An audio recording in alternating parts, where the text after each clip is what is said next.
Le nœud magique, c'est un nœud qui va être utile en escalade pour voir si le grimpeur peut grimper tout seul sans aide, sans être tracté par l'assureur.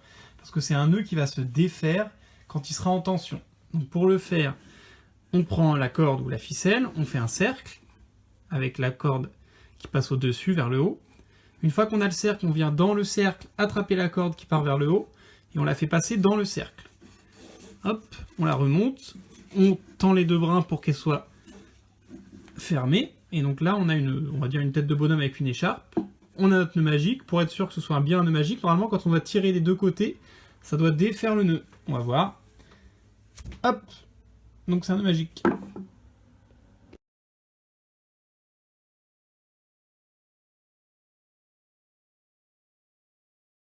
Le nœud de chaise, donc c'est un nœud qui est très utile en voile, sur un bateau à voile, mais qui peut être aussi utile en escalade, parce qu'en fait c'est un nœud qui a la particularité de résister à des très fortes tensions et d'être quand même facile à enlever après. Même si on a tiré très fort dessus, on peut quand même enlever le nœud facilement. Donc comment on le fait? On a une corde, voilà, avec un bout libre à gauche. Hop. Donc je fais un cercle, pareil, qui passe au-dessus et qui repart vers le haut. Avec le brin libre, donc je vais rentrer dans le cercle par en dessous. Je vais faire le tour de la corde du bas. Et je vais revenir dans le cercle. Hop. Une fois que j'ai ça, je serre. Et donc là, on peut reconnaître avec le petit bonhomme toujours avec son écharpe. Et on a le lasso, donc qui peut attacher n'importe quoi. Et on a le nœud de chaise.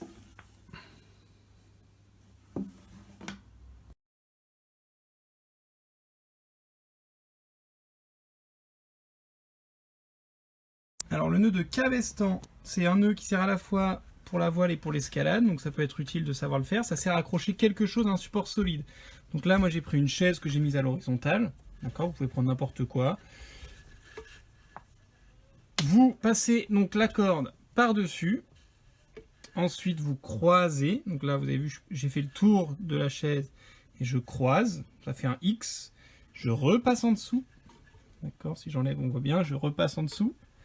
Et là, je passe en dessous de la corde la plus haute. Je passe entre les deux cordes. Et là, je tends. Et on a le nœud de cabestan. Voilà, ça ressemble à un X avec une corde qui part vers le bas et une corde qui part vers le haut.